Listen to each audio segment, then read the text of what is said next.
the other way to go is go, hello, boys and girls. Great. So, hi. Hi there. Hello, who are you? Hi, I'm Claire. Nice to meet you all. Say hi to Claire.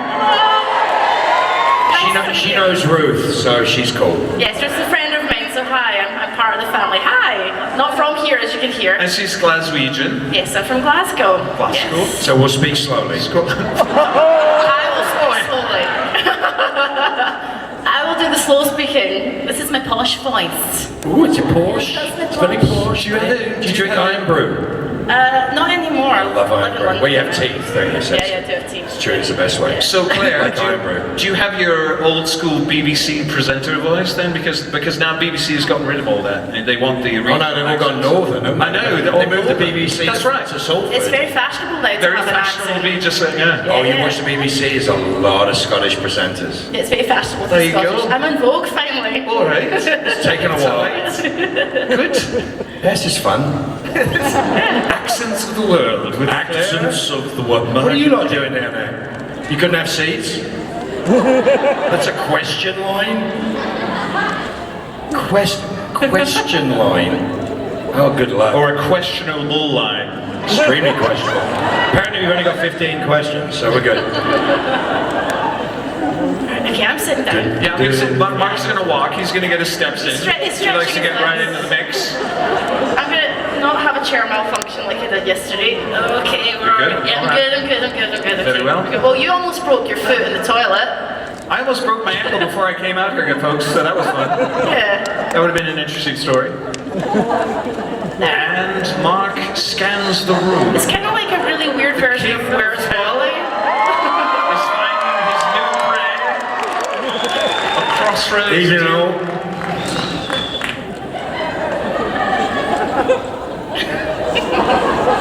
Yeah, this is like a very strange Black Mirror version of Where's Wally? They don't call him Wally here, it's Waldo. Oh, sorry, Waldo. There you go. Sorry. Welcome to America. Sorry. I'm learning. Just get on with it, it's cool.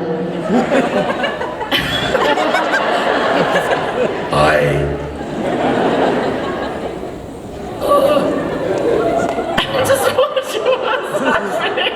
I'm fascinated. I know. This is Yeah! Sorry, just getting a high five. That's alright. I feel like I'm watching a nature program. We have spotted the shepherd of the Mark variety. Well, as opposed to you lot being deers in the headlights. Marcus Sheppardus in his natural habitat. I'm waiting for you to start the show, come on. What are we doing? Start. Okay, so are we just actually we could do some nature sort of commentary. What would we be saying right now? So here we have He slowly and methodically stalks his prey. slowly weaving his way through the crowd. Fangirls and boys don't stand a chance to the magnetic personality that is Marcus Sheppardus. If you hush now, you can hear the groans as he creaks through the back of the hallway. His dulcet honey tones and low growl trouble why you're the sitting pants at the back, isn't it? of the most heartiest. Make sure not to go too close and pet him on the head. He's quite dangerous. He doesn't bite. Yes. I do believe he's now farting. So, To be graced with the flatulence of Marcus Sheppardus is truly a great honor. sorry, I'm rather partial. Generations of grandchildren will remember this story from Salt Lake City 2022. As the farts ripple through the crowd, a tinge of green starts to kind of wave its way through the faces of the lovely fans here tonight. The envy on the left side of the house is now palpable. But they smell a lot Hoping better. hoping that the Sheppardus shall make his way slowly and deign to break wind on more people in the audience. This got weird. Claire, thanks for saying yes. I say yes. We did all right there. I'm gonna get a right talking to for Mark backstage after. I'll say that right now. I love the fact that you're burning out so fast. It's lovely. So listen, if it's going to be like this for the rest of the day, Well, it's not. why don't you get some questions? Yeah, let's get the fans up. Okay, let's have our first fan question, please. All right, my love, what's your name and what's your question? Hi, my name is Heidi, and my question is for Mark. We all know from the last time you were here that you still have the photo you took of the kiss between Crowley and Bobby. Do you still have it today? And what inspired you to take that photo with your personal phone?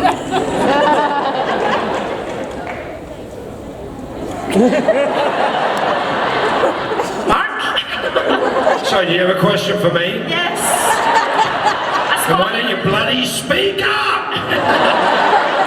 Mumbling into a microphone? All Come right. on, what was the question? All right, my love, like, get really close, right? Let's go. So I was wondering, since we know the last time No, you were I'm here, wondering. That's what I'm doing. you still have the photo of the kiss between Do I Crowley have a and photo Bobby. of Jim? What is it that inspired you to take that photo with your personal phone? What? What inspired you to take The script. He's looking through his phone. He's looking through his phone. You talking about this stuff?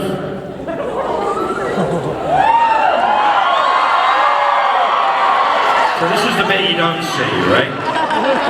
So that's the bit before the kiss. And that is the most terrified man in North America. And me. And there's the kiss that we used. And that is the continuation, which has now gone on for 2.5 minutes.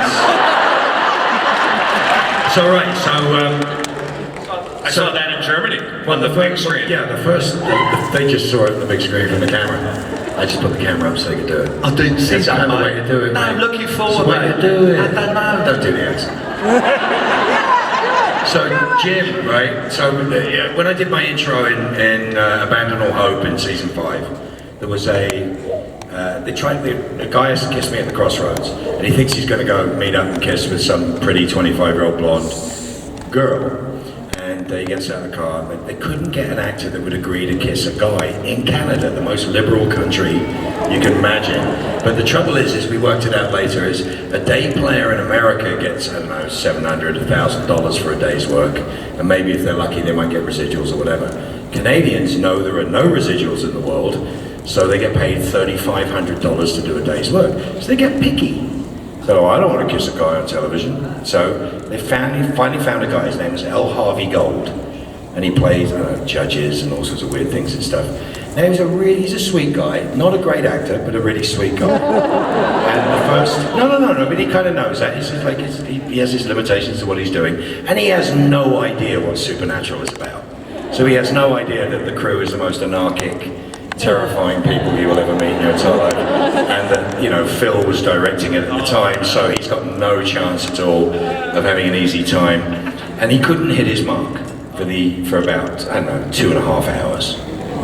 So, and if I talked to him, he was really happy and nice, and he was great. I mean, he's used to doing like Lifetime movies and going, I'm the judge and I think this. So he doesn't realize he's in Supernatural, and it's all very acerbic and kind of evil and fun. And so if I talked to him, he got all jolly and couldn't act. And if I didn't talk to him, he got nervous because he has to kiss a guy on television. So by the time we got to it, kissing him was like kissing a piece of paper. It was like the most uninspiring thing I think I've probably ever done. But he was about 6'2" and weighed about 280, 300 pounds, and he fought me every step of the way. I mean, literally, I'm having to pull him into this kiss. And as I said, kissing him was very uninspiring, but grabbing the back of his clammy, wet head was literally the most disgusting thing I've ever encountered in my life. So, boys or girls with short hair, make sure personal hygiene is a must there.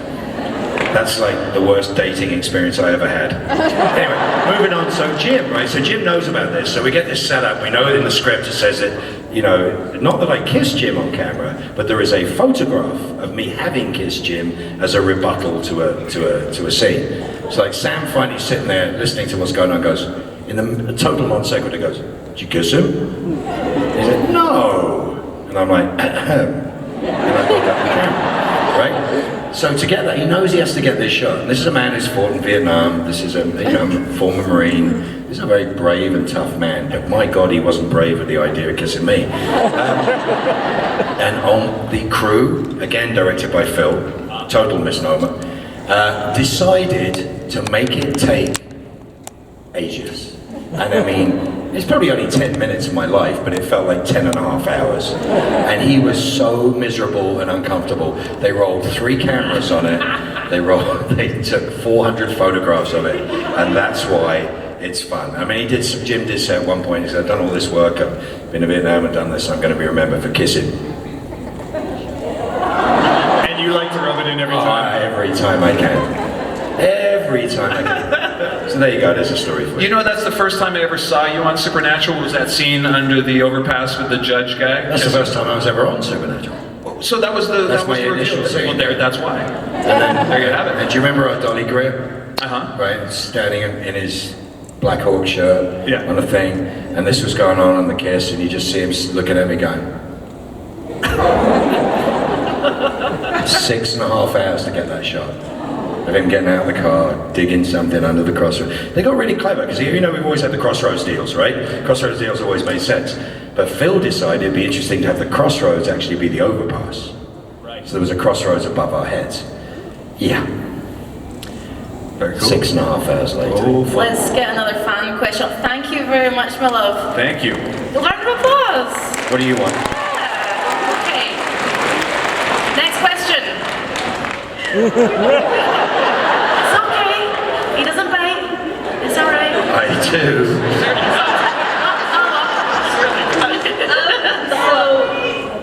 Ketch and Crowley, by the end, they were helping Sam and Dean because they were getting a redemption arc. Do you feel that their deaths completed that redemption arc? And I never saw it. I was dead.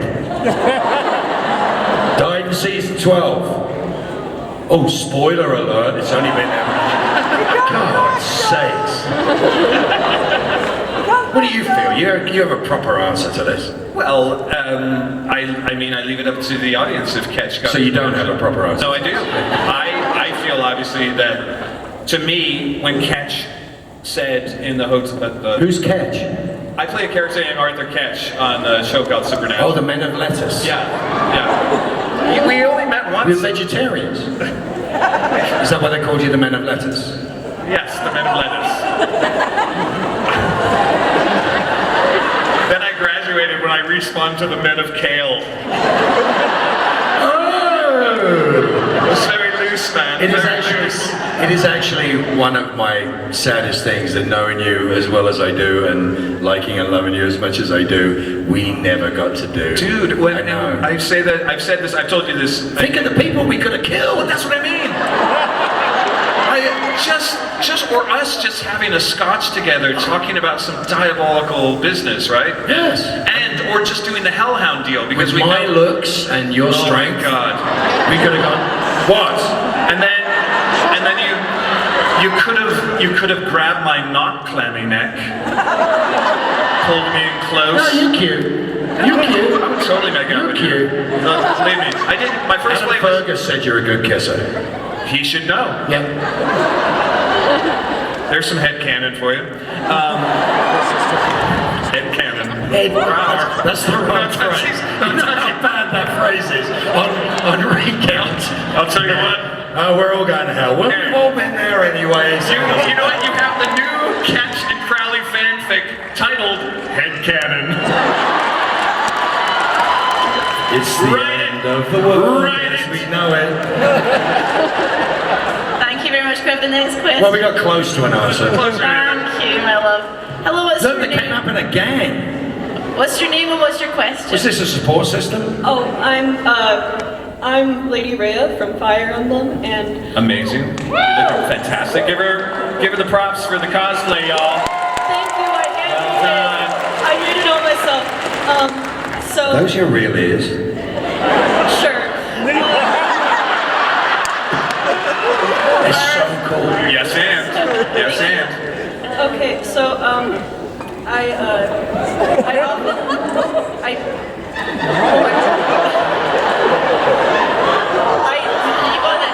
You got this. either of Yeah. you have worked with anyone on set or in crew that had autism, and what was that experience like? That's a really nice question. You know? Oh, God, yeah. Listen, the really weirdest thing about autism is that it has become this catch-all phrase for so many things that don't necessarily correlate with each other. So there's, you know, the idea of, there's a lot of argument about being on the spectrum and what that means or what that entails. But I've known and still know many, many people who very clearly have been diagnosed with autism, who are just as wonderfully different as everybody should be. That's the way it is for me. Like, there isn't anybody who is, you know, I've never trusted symmetrical, perfect people that, you know, fall into perfect square holes or square pegs, and it just never made any sense to me. The beauty in life is the difference. The beauty in life is the celebration of what you do with it. The beauty in life, sorry darling, come here. The beauty in life is what you make of what you've got, right? That's what it's about. And that's the thing. I mean, look at us. Did we ever think, me and him, did we ever think we'd be doing this? I mean, go back 20 years and go, one day I'm going to be sitting on a stage, adored by several people. You. No, you. You are. No, you are. But that's the thing, it's like, you don't know.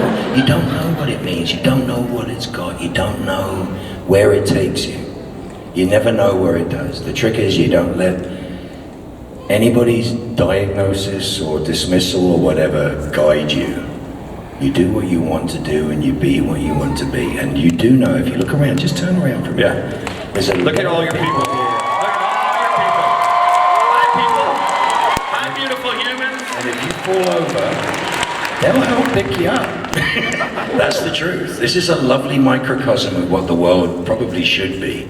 Because there's a lot of kindness here. Yeah. So gravitate towards the kindness, gravitate towards the help, gravitate towards the love. And ignore the people that label something to say, well, it's going to be difficult for you because you don't. I mean, look what you did. This is beautiful. You're part of it. You happy? Oh, that's happy crying. I don't. In my day, we just used to say, we're genius, and we own the shit out of it. Absolutely. So all the weird geniuses out there, you're home, baby, you're home. See? Well done. It's great. I mean, it's like there's. But what I love about, what I've always loved about this, what you might not know from Supernatural. I mean, I know you know Ruth, and you know the difference that this is compared with almost any other group of people that support a show, is that we had the hardest time using the word fan or fandom, and this is what started years ago. We had this conversation about it, and we were like, fan means fanatic. Remember, fan means fanatic. And that goes back to what other people think of what it is that we like as a group of people or groups of people.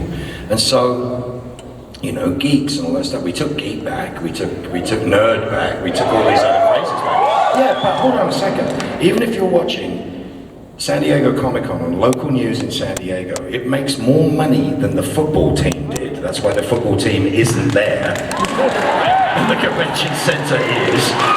Right? Seriously, it makes more money. I mean, what? You know, how many 7-Elevens get robbed during Comic-Con? Like, none. It's like the most peaceful place on earth. There was a fight. There were two guys had a fight one year I was there over a girl, or over a girl's attention. I don't think they knew the girl, but over a girl. And one of them, unfortunately, partially stabbed the other one with a bit of a pencil. And that was the most violent, aggressive action that ever took place at San Diego Comic-Con. And yet you still watch the news there, and they talk about, you know, the 501st Legion walking down the street, and they don't realize the 501st Legion is something that raises millions of dollars around the world for charitable causes, right? And they go like, oh, look at all these strange people dressed up, doing strange things in our town. And you're like, they don't get it, they never got it. But just as a watchword for all of this, fanatic is a terrible word. It means a fanatic is one who redoubles his effort when he's lost sight of his aim. That's what a fanatic is. So we came up with Supernatural Family. Yeah. And it's not because we wanted to co-opt something. It's from the way that they all treat each other. And that's what makes it beautiful. So we thank you for doing that. We thank you for, the support of each other shows us a new way forward, a new way of doing it. I mean, Firefly had a massive amount of supporters, and Boo, obviously, and Trek, and all these things I've been part of. But this is different. This is so different, and it's joyous. I mean, we get to participate in something we couldn't even envisage 20 years ago. No, it's unbelievable. I mean, that was the biggest value added. That was this social diaspora that you talk about, the family. And you said too, I heard you talk about this because I don't use the word fanatic either. I can't stand it. But I only heard you talk about that the first time in Germany, and I was like, oh my God, Mark's been saying the same thing. I didn't know independently I was saying when I would do my panels or social media or whatever. But it's so true. I call them the cousins now. It's like a big family reunion. It's like, hey, third cousins and second cousins.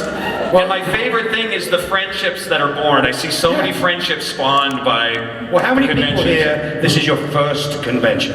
Wow. That's pretty new. How many people here, this is your first Supernatural panel? Oh, good luck. This is actually quite pleasant for one of my usual panels.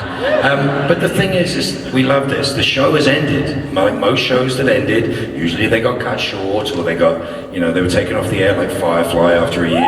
Everybody's annoyed. Everybody's like, they stole our show. Right? But Supernatural went 15 years.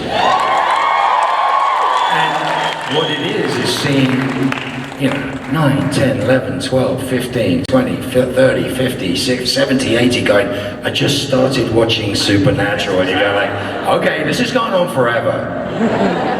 But like, we love that. And what we like is it's not necessarily the show, it's the themes of the show. Yep. And it's the ideas of family and the ideas of looking after each other in a world that is so tough right now. And the ideas of inclusion and the ideas of all these things that aren't really there. But Supernatural seemed to touch on these themes so well. And so people within that framework came together and do amazing things as a result of identifying the themes in the show. So it's a mind-blowing experience. I'd like to say as a host back in the UK and now here, I've interviewed Ruth several times obviously, and then Misha and you guys. I usually just do panels and then I walk off and it's fine and whatever, but you guys are so nice, I have to say, and the warmth. I wouldn't go that far. That you feel, honestly, it's lovely. And so, I'll take it. whether it's online or at live events, I just wanted to say thank you so much for being so kind and so sweet. Well, there is such a beautiful, compassionate kindness thread, backbone. I love the acts of compassion you see at every convention. I think that's what inspires the cast a lot too. Yeah. We just see acts of kindness and compassion. Obviously, Misha was a big part of that, but the boys, J2M, it all comes from the top. And obviously, I'm a freshman to the, maybe now a sophomore to the world.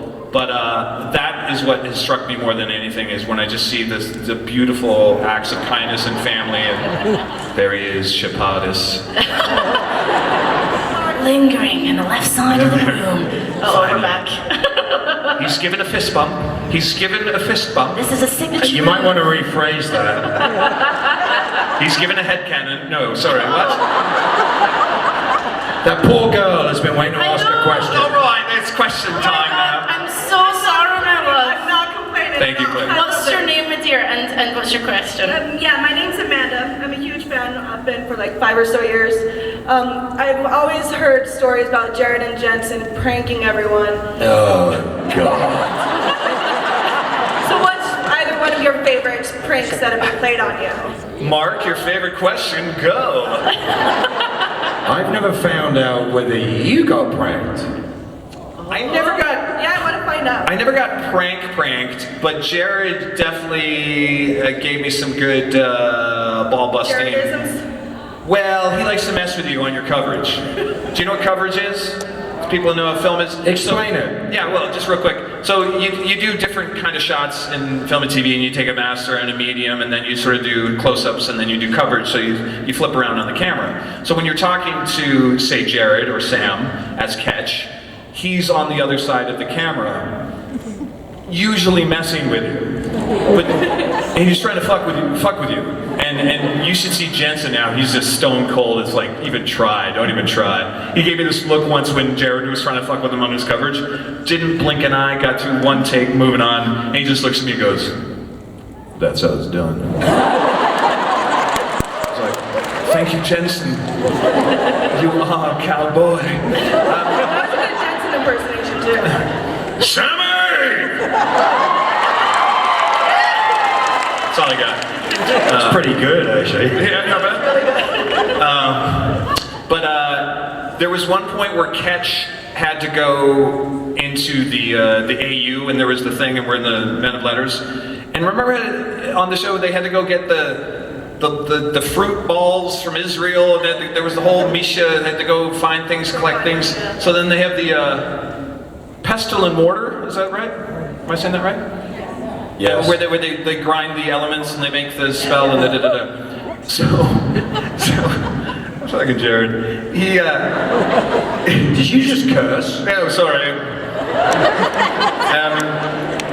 And so he's got the 2 fruit balls in his hand, and he's got the pestle, right? He's the big Pestle. pestle. Oh, pestle. Nice. Like castle. Oh, right. Nice. Silent T. Teaching me how to Queen's Like English. what? But so he's doing this, off the camera's here on me, and he's off like this. He's like, "Yeah, so one catch, what do we have to do?"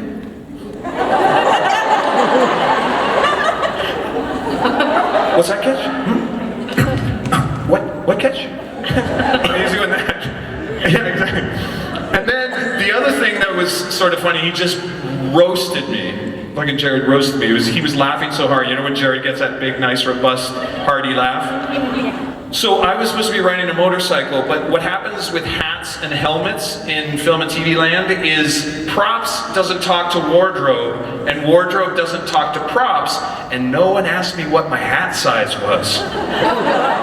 Enormous. Enormous. We've talked about this, 7 3/4. It's deep, it's large. Same as me. I know, it's just, it doesn't look We like it, have but it's big deep. heads. So they show up with the helmet, and I'm supposed to be taking it off and riding the bike in and getting off and doing the whole, "Oh, hello." And it looks like a yarmulke on the back of my head. It's literally a party favor.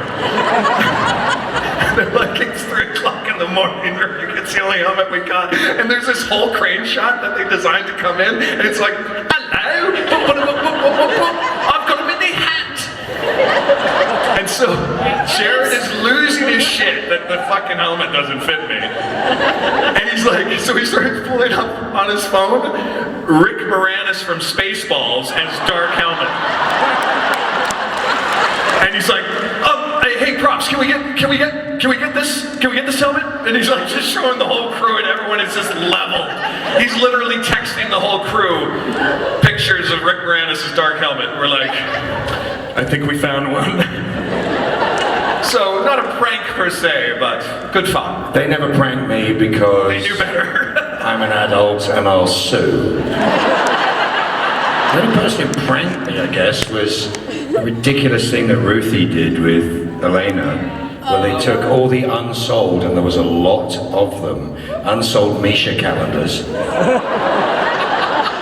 I mean, boxes. They had to get them through customs. Yeah, and then they just put the pictures everywhere around everywhere. I kept the one on the inside of the toilet. Actually, I'd never use a microwave. I'm not going to use a microwave in my trailer, right? So I opened the microwave about 2 years later. It was like, calendar. And they were so sure that I would like lose my nut. And I was like, yeah, great, who's clearing this up? Yeah, you're unflappable. Yeah, the best, so Jared did write something about a penis or something on the back of my car. And like, it's dirty up there in winter, so he wrote on the back of my car. I'm like, dude, if you scratch my paint, it's gonna cost you 18 grand to repaint the rear of that car. He's like, oh, sorry. That's the extent of pranking. Now, Misha, on the other hand, every time he takes the bait, they go harder and harder. So did I tell you this? He was directing an episode, his first ever episode. They shredded his script 3 times, his working script 3 times. He had to hide his car keys. He couldn't go into his own trailer. Wait, it gets worse. Jensen pied him, but beautifully. He came up behind him while being filmed. Came up behind him and pied him full in the face. Custard pie. Beautiful shot. Yeah. Polite. Yeah. Funny. Yeah. Jared pied him on set so hard that it broke Misha's nose. Oh God. And it took 45 minutes to clean the set because of the stutter. Yes. And they just constantly, I mean, literally fondling his nether regions during the shot. I mean, it's just endless. It's endless. Oh, that was just, I thought that was just rehearsal for me. On camera. Oh, not in the trailer. Oh, it was terrible. Okay, I never said that, Internet. I never said that. Doesn't sound like a brag. Never said that. And the best one was the fact that Jared came up to me halfway through the episode and goes, "Hey, Shep, what do you think Misha's car's worth?" Stop now. I think he was going to forklift it on top of a building. Thank you very much for your question. Thank you. What a great question. Great question. Okay, my lovely. What is your name? What's your question? I'm Christiana. This is Christiana. With two ends. With two ends. Hey, good. Yeah. I was wondering what your go-to karaoke songs are. Karaoke songs. My go-to karaoke song is Faith, and in fact, I've sang it multiple times with the band at the Creation Cons for SNS, which has been really fun. Yeah, a little country funk version of Faith. We do a fun little version. We hear a sample. I'm a musician. I don't sing karaoke. Sympathy for the devil. He's a drummer No, I'm a musician. and a musician. And I don't sing karaoke. It's akin to like watching my children's school plays. Do it? I'll do it. I'm talking about at 5 and 6 years old. And you go, I'll do it, but I'm not going to stay for the music. Thank you very But much. if you were, No. Oh, no. No. Oh, we just want No. Come on. Thanks for your question. No means no with Mark Sheppard. No means no. Hello there. What's your name? What's your question? Hi, my name's Carver. My question is for all three of you guys. So Jensen just started on The Boys this season. I wanted to ask you guys, do you watch The Boys, and what do you think of Soldier Boy? I would have watched The Boys if I didn't know Jensen or Kripke or Sigrisha had gone over there. It is actually one of my favorite shows, bar any of that, because I love what it's saying. I've never been a big superhero guy at all.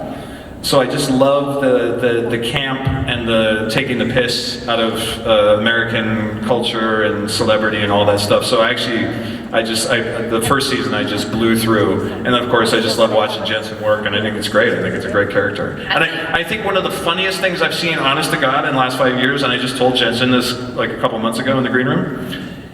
Soldier Boy smoking a cigarette and singing Blondie on Solid Gold, maybe my favorite bit of comedy, honestly, in the last 5 years. I was just like, that is fantastic. And I was like, I love all those little Easter eggs and gems and stuff.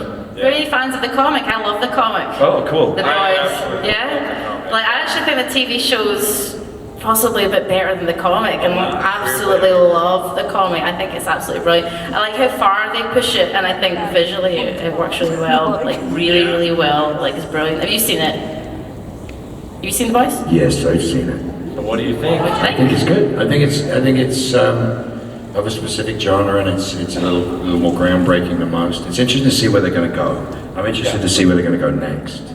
Having followed the comic and having followed the bones of the story, I'm just curious where they're going to go. I love Carl Urban. It just makes me laugh. It's I've known it for years. He's brilliant. Cool. Thank you for your question. And by the way, props for your cosplay. Amazing. Well done. Give them props, Really everybody. great. Give them some love. I thought he came as Ruth. Wow. Look, what goes on in Salt Lake stays in Salt Lake. You walked past that one. Avoid the crash. Hello, friend. What's your name? My name is Rachel, so I've already met you, Mark. That's pretty awesome. I don't know why you don't have your own show, because you're amazing. And then, David, you said Chupacabra perfectly in Supernatural. They made fun of you the whole time. They did great. But my question is, out of all the characters you played, who do you relate to most out of all the characters you've both played? In the world? Like, yeah. I'm Played closest. all the characters in the world. Yes. Yeah, we like, I think it was Cleopatra that really resounded with me. Your Cleopatra was astounding. Astonishing. I was doing gender bend before gender bend was even a thing. So fuck off. Hey, there's kids here. Oh, sorry. I thought we were at creation. I apologize. Earmuffs. Yeah, we're in Utah. There we go. I mean, honestly, this sounds corny, but the closest that are when I'm being my most Dave self is being the single dad in a Hallmark movie. Because literally, a smattering. But yeah, because that's just kind of me, you know? I mean, just like I got a little girl and I'm single and I like to chop wood in the woods and then make sure that... What the hell is this question, Tony? I'm just playing with one of our friends here. They asked me what I related to. I like to chop wood in the woods. Well, that's where the wood comes from. I feel like he's reading out his dating profile there. I'm a single dad, I got a daughter, and I like to I chop like wood. you, that's good. Sorry. Go ahead, I'm done. That's... Yeah, Well, everyone, honestly, You should. It's a hard painful. Well, she asked. So? Oh yeah, I know you don't answer I questions. never answer the question. That's good. Well, you do your thing then. it was a sweet answer, I liked it.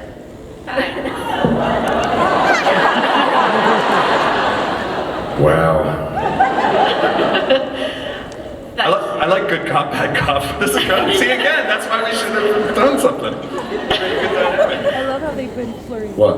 but I'm waiting for you to stop roaming. You Good luck. It'll be about 10 or 12 years. I'm tired watching it.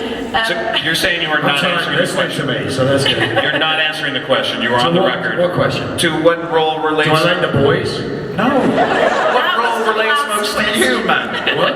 What is the role you played that is closest to you? Well, any of them. Right, because it's they you. kill millions of people would do. Because it's you. For God's sakes. Cleopatra. Just say Cleopatra. That's what acting's for. That's right. Thank you for your question, my love. Thank you very much. Okay, next up. I think we've got time for one or two more. Nah, you got 30 or 40 if you just don't interrupt them. Well, let's see how it goes. All right, my friend. What's your name? Curtis, Hi. What's your question? is there any episode in particular that you weren't in that you really would have liked to have been in? I don't write fan fiction. But the best thing is, there are lots of episodes that neither of us were in that we really like. Correct. But not necessarily be in, because that's the reason in the story why we weren't in is because of the story is different. What's your favorite episode, like, that you've seen, or the first episode? Baby, you think period. of? Baby? Baby's a piece of Just film. 'cause of the I mean,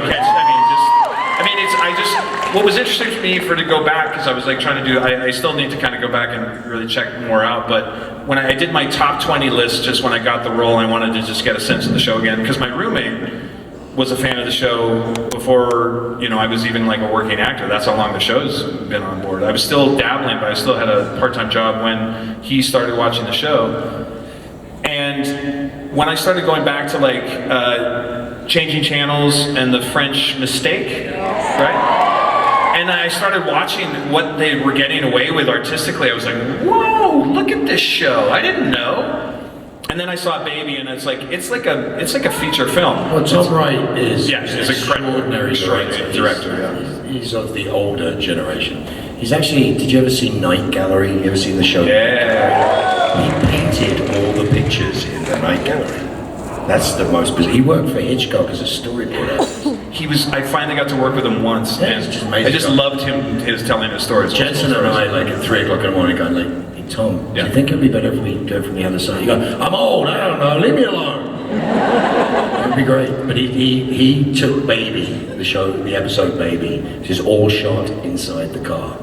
So it took a lot of technical prowess and all the years of his technical prowess to do. Very clever show. Clever, yeah. But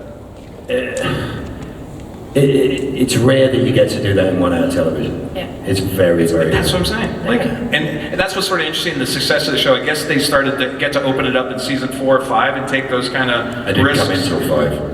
Yeah. I was the risk. And but that's great too. And now look how I cannot. I came for 1 episode. I came for 2. Yeah. How long were you in it? 4 seasons, off and on, 19 episodes. So I came in right at the tail end, but like what a fun run. But again, I know I've said it before, but I would have loved to at least have one catch Crowley scene and do a scene about getting the hellhounds or something. Have you watched the show? Yeah, of course. Well, what anything struck you from any of those that you remember? Like that you didn't expect from the show? That I didn't expect from the show. I quite like the edge and the humour and the darkness. When I first started watching the show, I thought this is just going to be another one of those shows with monsters and scary things. But actually it's a lot more than that, and there's layers to it. And I think if you keep watching and you keep going on through the seasons, you start to get that, and you start to feel it a lot more. Oh, spooky monsters and scary things. It's much more than that for me anyway. I think they learned that in season 1. Yeah. They did bugs and all the rest of They it. could have been the monster of the week. Yeah, it was like, it's good occasionally. But it's lazy. It can be. But it's the exact opposite. So what they did is they did Monster of the Week occasionally, which made it interesting. And flipped it. And then made longer story and three episode stories and 2 episode stories. But it kept the interest that way. But I think it's one of the few shows where the leads do not. I mean, we care about the leads, otherwise we wouldn't watch the show. That's it. We do care about the Winchesters, so that's it. But the supporting actors to the Winchesters donate the story.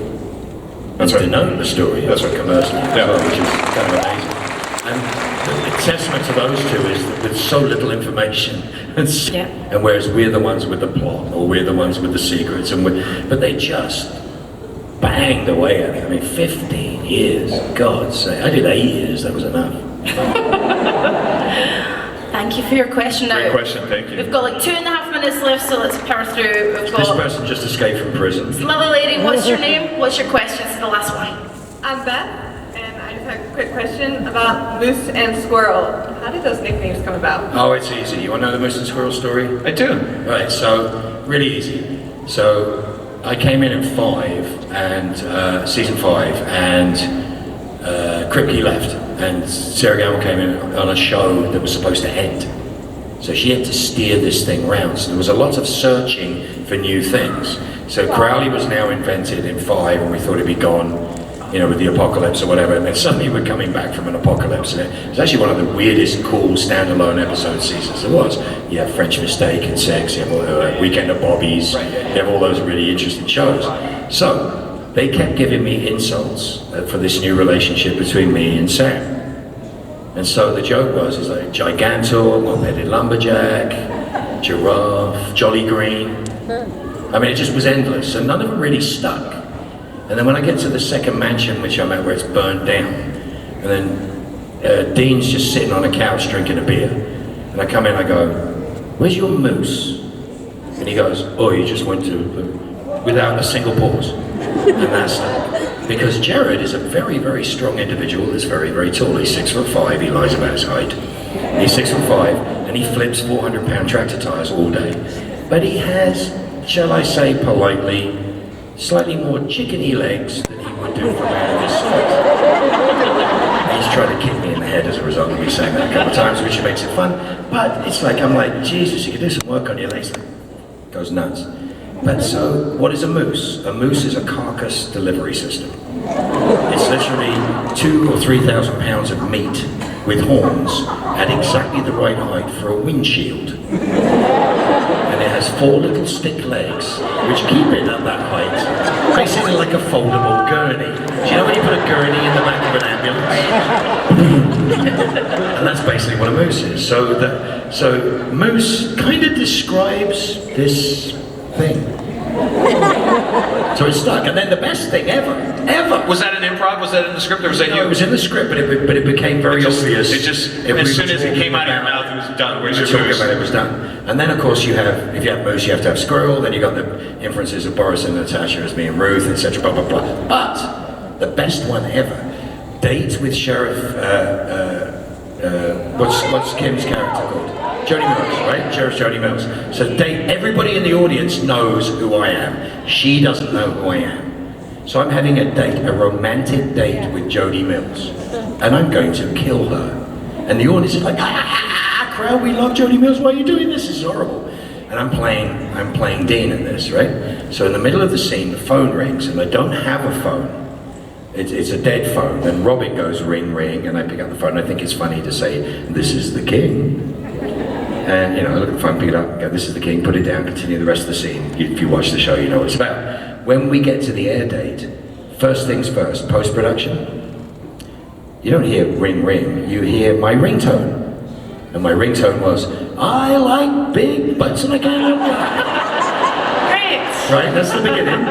And I look down at this phone that's not ringing in real life, and I look at it and it says, "Not Moose."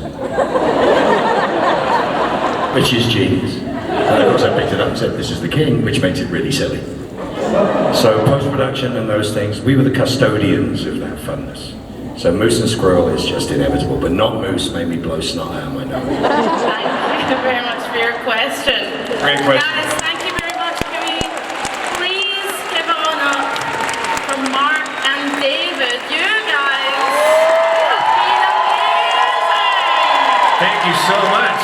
Hey You guys guys, are incredible. wait, we're gonna do something right here. We're gonna do this. Mark and David are gonna come right up here and we're gonna do a crowd shot. You guys pull out all your cell phones, turn on all the flashlights so you can see all the fans we have here are Supernatural right here. And we're gonna do a professional photo right here. And then we're just gonna wait here for when Mark gets up. You guys are doing great. It's gonna be perfect. Thank you guys. Why are we waiting? Another round of applause. Thank you so much. guys. Hey, gorgeous. Gorgeous.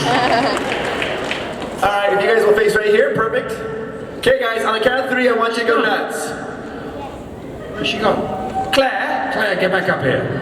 Claire, Claire. we'll do one right here. Ready? I never knew you had no... 1, 2, 3.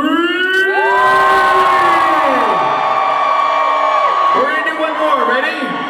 1, 2, 3. All right, guys. Thank you guys, we love you lots. We love you, Salt Lake City. Pleasure to be here. Please take care of each other. This is difficult times. Be nice to each other, be kind to each other, and we hope to see you again, whether it's here or the next time we come or anyone else. Lots of love, be safe.